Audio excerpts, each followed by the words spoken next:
It was a crisp autumn evening in Los Angeles, and the city's elite had gathered at a high-profile charity gala hosted by SpaceX. The sprawling event was set against the backdrop of a launch pad, where rockets stood tall as symbols of innovation and ambition. Among the crowd of celebrities, entrepreneurs, and dignitaries, one man stood out for his unassuming demeanor, a retired veteran named Colonel Jacob Warren. Colonel Warren, a man in his late 60s, had been invited to the event through a special veterans outreach program funded by Elon Musk. His sharp military posture and kind eyes gave away a lifetime of discipline and humility.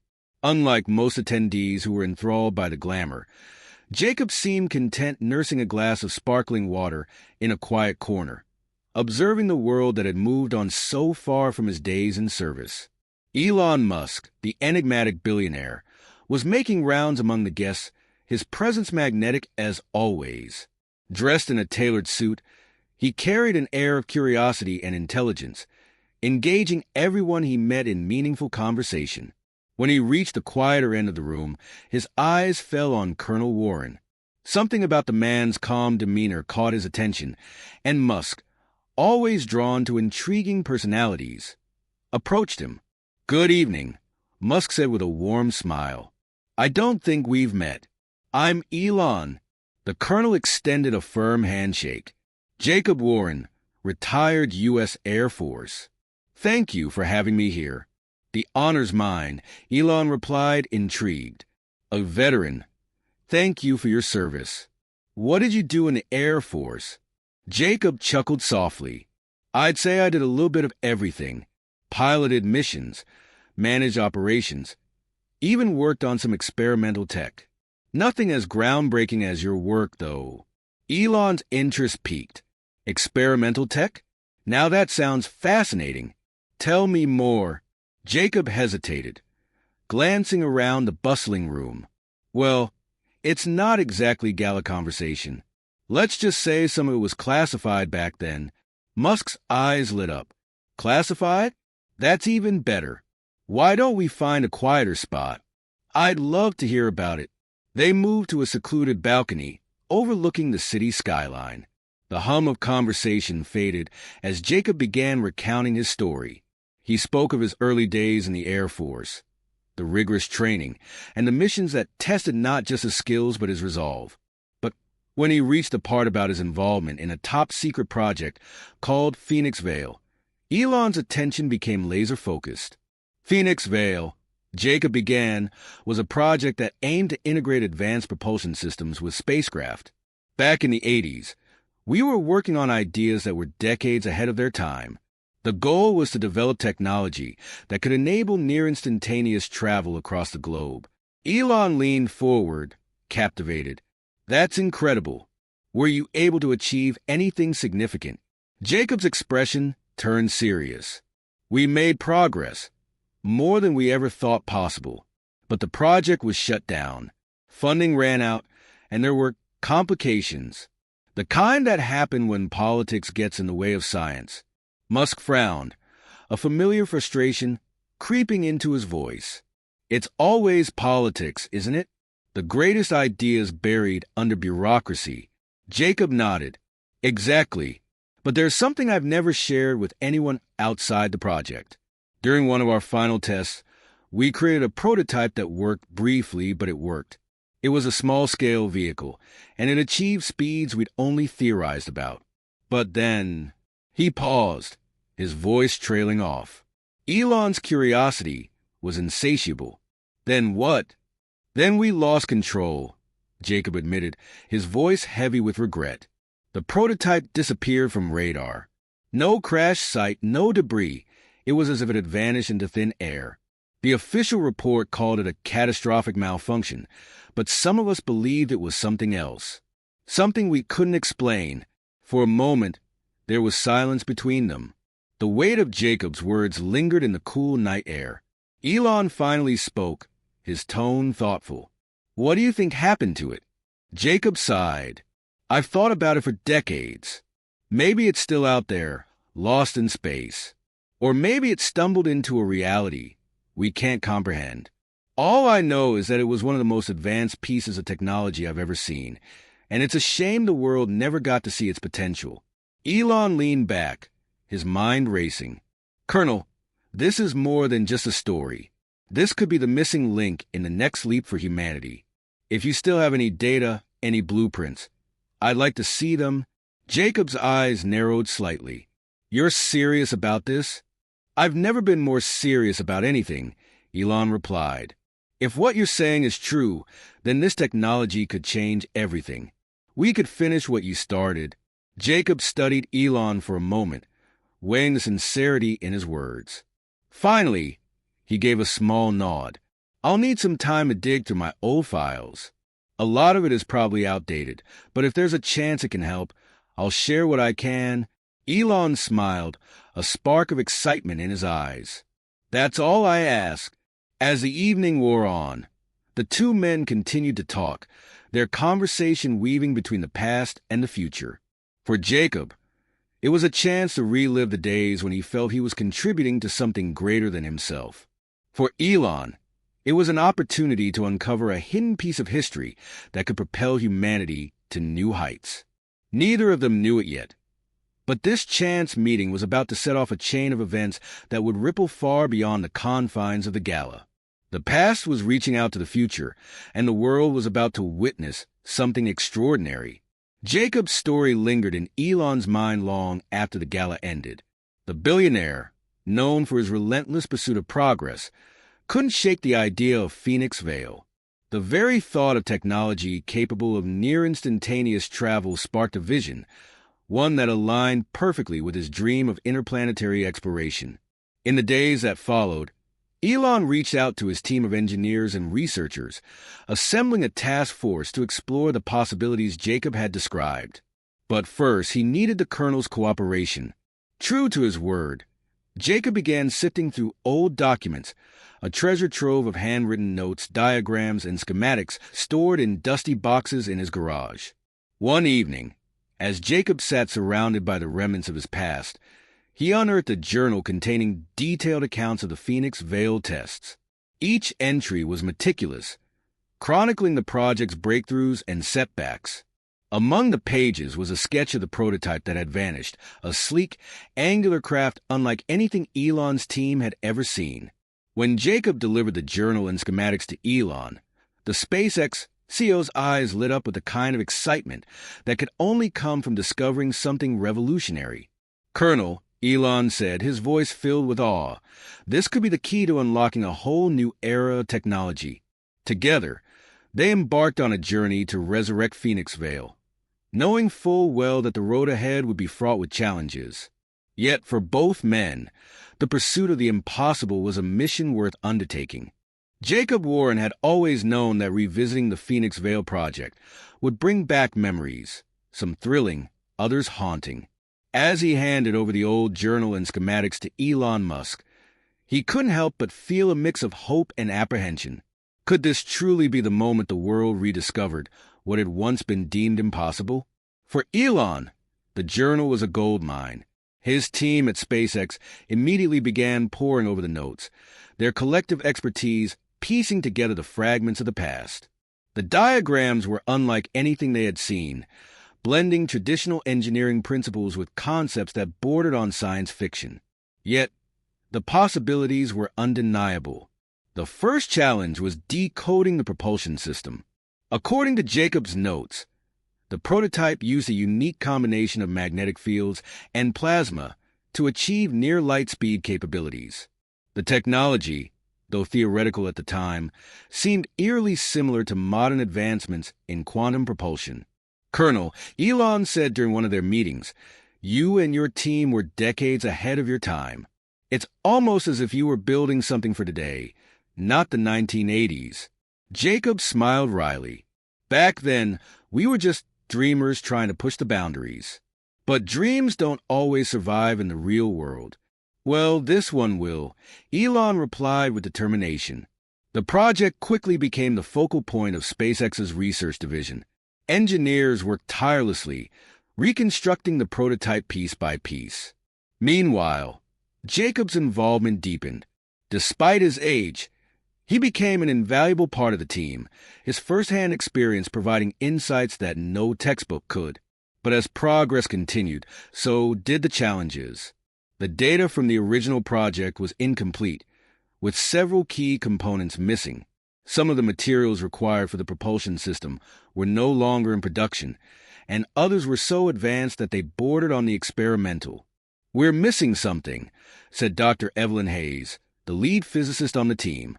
"The math checks out, but there's a gap in the energy equation. It's like trying to build a puzzle. Without all the pieces." Jacob's brow furrowed. Could it be the stabilizer module? We had trouble with it back then, too. It's what caused the prototype to disappear. The room fell silent. The word disappear carried an unsettling weight, a reminder of the project's mysterious past. Elon broke the silence. "Then we'll focus on the stabilizer. If that's the key, we'll figure it out." As the weeks turned into months, the project became a race against time. Elon's vision was clear. Phoenix Vale wasn't just about advancing technology. It was about redefining humanity's relationship with space and time. But not everyone shared his optimism. Critics began to emerge, questioning the validity of the project. Headlines like "Elon Musk's obsession with a lost cause" and "The Veteran's Tale," fact or fiction, flooded the media. The scrutiny weighed heavily on Jacob, who had never sought the limelight. "Colonel, how do you deal with it?" Elon asked one evening, noticing the strain on Jacob's face. Jacob shrugged. "I've faced worse, but it's not easy seeing your life's work reduced to a headline. All I can do is focus on the mission. That's all we need from you," Elon said with a reassuring smile. "The truth will speak for itself." But as the team pushed forward, a breakthrough finally came. Dr. Hayes and her team managed to reconstruct the stabilizer module using a hybrid approach that combined Jacob's original design with modern quantum computing. The result was a device that could theoretically stabilize the propulsion system and prevent the disappearance that had plagued the original prototype. The excitement was palpable. The team decided to run their first full-scale test of the reconstructed prototype at a secure SpaceX facility. The day was set, and the world watched with bated breath as news of the test spread. On the morning of the test, Jacob stood beside Elon on the observation deck, overlooking the massive hangar where the prototype was housed.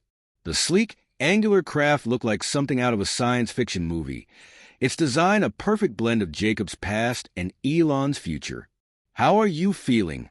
Elon asked. "Nervous," Jacob admitted, "but hopeful. This is bigger than any one of us." The countdown began. Engineers and scientists scrambled to their stations, their eyes glued to monitors displaying a dizzying array of data. The room buzzed with anticipation. "Initiating propulsion system," Dr. Hayes announced over the intercom. "Stabilizer online. All systems nominal." As the final seconds ticked away, the prototype roared to life. The air crackled with energy as the craft lifted off the ground, hovering effortlessly. Cheers erupted from the observation deck, but Jacob remained silent, his eyes fixed on the vessel. "Everything looks stable," Dr. Hayes reported. "Propulsion is holding steady." But just as relief began to wash over the team, an alarm blared. Red lights flashed across the monitors, and the craft began to tremble. "We're losing stability," a technician shouted. Jacob's heart sank. "Shut it down. Now." "I'm trying," Dr. Hayes replied, her fingers flying across the keyboard. "It's not responding." The craft emitted a blinding flash of light, and then, just as suddenly as it had started, everything went silent. When the light faded, the prototype was gone. The disappearance of the prototype left the SpaceX facility in a stunned silence. Engineers and scientists stared at the empty hangar, their faces a mixture of disbelief and fear. The room that had been bustling with excitement mere moments ago now buzzed with frantic calculations and overlapping voices. "What just happened?" Elon Musk demanded, his voice cutting through the chaos. Dr. Evelyn Hayes, visibly shaken, responded. "The propulsion system worked perfectly, but the stabilizer, it couldn't contain the energy. The craft didn't just vanish. It shifted. Shifted? Jacob Warren's voice was low but steady. He had seen this before, decades ago, during the original Phoenix Veil test. Are you saying it moved out of our reality? Dr. Hayes nodded hesitantly. That's the only explanation. The energy output wasn't enough for a complete destruction. It's more likely the prototype transitioned into a parallel dimension, or a higher plane of existence. The weight of her words settled over the room. The concept of parallel dimensions was not new to theoretical physics, but witnessing it in real time was something none of them had prepared for. The hours that followed were a blur of data analysis and frantic brainstorming. Elon, Jacob, and the team pored over the telemetry data captured in the seconds before the disappearance. The readings were unlike anything they had ever seen, a symphony of quantum anomalies and energy spikes that defied conventional understanding. If we're right, Dr. Hayes explained, we might be able to reverse the process. But it would require a level of precision we've never achieved before. Elon's eyes narrowed with determination. Then we'll achieve it. This isn't just about recovering the prototype. It's about understanding what's out there. We could be on the brink of something monumental. Jacob, who had been silent for most of the discussion, finally spoke. Elon, you need to understand something. The last time this happened, we lost everything. The funding, the trust, the people who believed in us. If we're going to do this, we have to be ready for the consequences. Elon placed a reassuring hand on Jacob's shoulder. We won't make the same mistakes, Colonel. This time, we have the tools, the knowledge, and the team to see it through. In the days that followed, SpaceX transformed into a hive of activity. A new team was assembled, consisting of the brightest minds in quantum physics, engineering, and artificial intelligence. Their goal was clear: to bring the prototype back and unlock the mysteries of its disappearance. Jacob, though weary from the years of waiting, found himself reinvigorated by the team's energy. For the first time in decades, he felt a renewed sense of purpose. As he worked alongside Elon and the others, memories of the original project surfaced. The excitement, the camaraderie, and the devastating loss that had haunted him ever since. The key to the mission lay in recreating the exact conditions of the test. Every variable, every anomaly had to be accounted for. The stabilizer module was redesigned from the ground up, integrating new algorithms and fail-safes to ensure it could handle the immense energy loads. But even with these advancements, doubts lingered. What if we can't bring it back? One engineer whispered to Jacob during a late-night session. Jacob's response was firm. Then we'll at least have tried. Some risks are worth taking, even if the odds aren't in our favor. The day of the second test arrived with an air of tense anticipation. This time, the prototype wasn't just a vessel. It was a bridge to the unknown. The entire world watched as SpaceX prepared to attempt what many had deemed impossible. The observation deck was packed with key personnel, including Jacob and Elon, who stood side by side. The prototype, reconstructed to perfection, gleamed under the bright lights of the hangar. The countdown began, each second bringing with it a mix of hope and dread. Initiating propulsion system, Dr. Hayes announced. Stabilizer online. All systems nominal. The craft roared to life, its energy fields crackling with a controlled intensity. For a moment, everything seemed stable. Then, just as before, the stabilizer readings began to spike. We're approaching the threshold, a technician warned. It's holding, but just barely. Hold it steady, Elon ordered. We're almost there. Suddenly, a burst of energy erupted from the craft, enveloping it in a blinding light. The observation deck fell silent as the light receded, revealing the prototype, still intact and hovering steadily. Cheers erupted, but the celebration was short-lived. We're receiving something, Dr. Hayes said, her voice filled with both excitement and uncertainty. It's the signal. Jacob's eyes widened. A signal? From where? Dr. Hayes hesitated. From the other side. It's a data stream, but it's not human. The room fell silent once again. The realization struck them all at once. The prototype hadn't just returned. It had made contact with something beyond their understanding. In the weeks that followed, the signal became the center of SpaceX's research. The data it contained was unlike anything they had encountered, a complex tapestry of patterns and codes that defied conventional analysis. As the team worked tirelessly to decode it, one thing became clear. They were not alone. For Jacob, the discovery was both a vindication and a revelation. The Phoenix Veil project had always been about pushing boundaries, but he had never imagined it would lead to this. Standing on the observation deck one evening, he turned to Elon. "Do you think we're ready for what's out there?" he asked. Elon's gaze was fixed on the horizon. "I don't think anyone can ever be truly ready. But that's why we do this, isn't it? To explore, to learn, to grow." "This is just the beginning, Colonel." Jacob nodded, a faint smile crossing his face. For the first time in years, he felt a sense of closure. The Phoenix Veil project had come full circle, not as an end, but as a new beginning. And as the world watched, humanity stood on the brink of a new frontier, ready to embrace the unknown.